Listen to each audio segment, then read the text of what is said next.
ನನ್ನ ಮೊಮ್ಮಗ ಅವನು ಹಿಂದಿನ ದಿನ ಲಂಡನ್ನಿಂದ ಬಂದಿದ್ದ. ಅವನ್ನೂ ಕರ್ಕೊಂಡು ಬಂದಿದ್ದೆ ಇಲ್ಲಿಗೆ.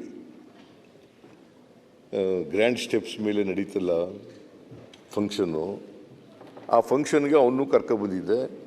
ಅವನು ದೋಸೆ ತಿನ್ನೋಣ ಅಂತ ಹೇಳಿದ, ಹೋಟ್ಲಿಗೆ ಕರ್ಕೊಂಡು ಹೋದೆ. ನನಗೆ 5:15 ಪೊನ್ನಣ್ಣ ಹೇಳೋವ್ರಿಗೂ ಕೂಡ ಗೊತ್ತಿರಲಿಲ್ಲ. ಇದು ಸತ್ಯ. ನಂಬಿದ್ರೆ ನಂಬೋದು, ಬಿಟ್ಟರೆ ಬಿಡ್ಬೋದು. ಆದರೆ ಸತ್ಯ ಇದು. 5:15 ನಾನೇ ಪೊನ್ನಣ್ಣ ಹೇಳಿದ ಮೇಲೆ ಕಮಿಷನರ್ ದಯಾನಂದ ಅವರಿಗೆ ಫೋನ್ ಮಾಡಿದೆ. ನಾನು ಹೋಟೆಲ್ನಿಂದಲೇ ಫೋನ್ ಮಾಡಿದೆ. ತಿಂಡಿ ತಿಂದ ಮೇಲೆ ಇದು ಗೊತ್ತಾದ್ದು.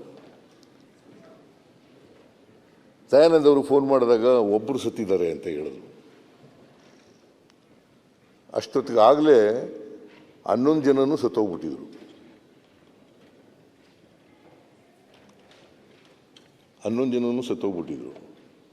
ಆಮೇಲೆ ಭಾಳ ಚಿಕ್ಕ ವಯಸ್ಸಿನವರು, 13 ವರ್ಷದಿಂದ 29 ವರ್ಷದೊಳಗಡೆ ಇರ್ತಕ್ಕಂಥ ಅವರು 11 ಜನ. ಬಹುಶಃ ಭವಿಷ್ಯದಲ್ಲಿ ಏನಾಯ್ತಿದ್ರು ಗೊತ್ತಿಲ್ಲ. ಅವರು ಏನೇನು ಸಾಧನೆ ಮಾಡ್ತಾಯಿದ್ರು, ಏನು ಮಾಡ್ತಾಯಿದ್ರು ಗೊತ್ತಿಲ್ಲ ನನಗೆ. ಅಂಥವರು 13ರಿಂದ 19 ವರ್ಷದೊಳಗಡೆ ಸತ್ತೋಗ್ಬಿಟ್ಟಿದ್ದಾರೆ. ಅಲ್ಲ, 29 ವರ್ಷದೊಳಗಡೆ ಸತ್ತೋಗ್ಬಿಟ್ಟಿದ್ದಾರೆ. ಸೊ ಅದು ನನಗೆ ದುಃಖ.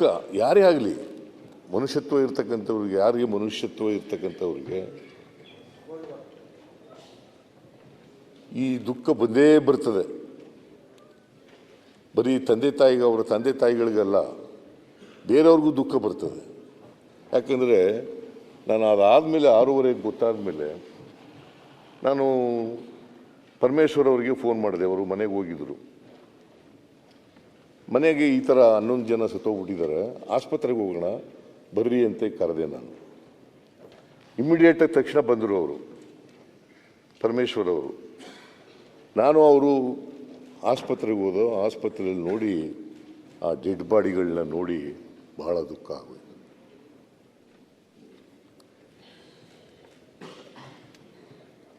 ಅದು ನನಗೆ ಭಾಳ ಡಿಸ್ಟರ್ಬ್ ಮಾಡಿಬಿಡ್ತು. ಆಮೇಲೆ ಕೂಡಲೇ ನಾನು ಹೇಳಿದೆ, ಒಂದು ಈ ಘಟನೆ ನಡಿಬಾರ್ದಂಥ ಘಟನೆ ನಡೆದುಬಿಟ್ಟಿದೆ. 11 ಜನ ಅಮಾಯಕ ಯುವಕ ಯುವತಿಯರು ಸತ್ತೋಗಿದ್ದಾರೆ. ಇದಕ್ಕೆ ಒಂದು ತಕ್ಷಣವೇ ಎಂಕ್ವೈರಿ ಮಾಡಬೇಕು ಅಂತೇಳಿ ನಾನು ಬಂದ ತಕ್ಷಣ ಮ್ಯಾಜಿಸ್ಟ್ರಿಯಲ್ ಎಂಕ್ವೈರಿ ಮಾಡಿದೆ, ಆರ್ಡರ್ ಮಾಡಿದೆ. Magisterial enquiry. ಜಗದೀಶ್ ಅಂತ ಬೆಂಗಳೂರು ನಗರದ ಜಿಲ್ಲಾ ಅಧ್ಯಕ್ಷರು, ಜಿಲ್ಲಾಧಿಕಾರಿಗಳು, D C thank you for the correction.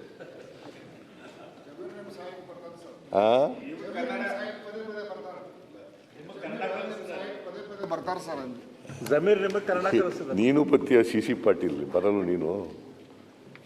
ನನಗೆ ತೊಂದರೆ ಆದಾಗ ನಾನು ಸಹಾಯಕ್ಕೆ ಬರಲ್ವಾ? ಮತ್ತೆ ಹಾಗೇನೆ ಅವರು ಬರ್ತಾರೆ ಪಾಪ.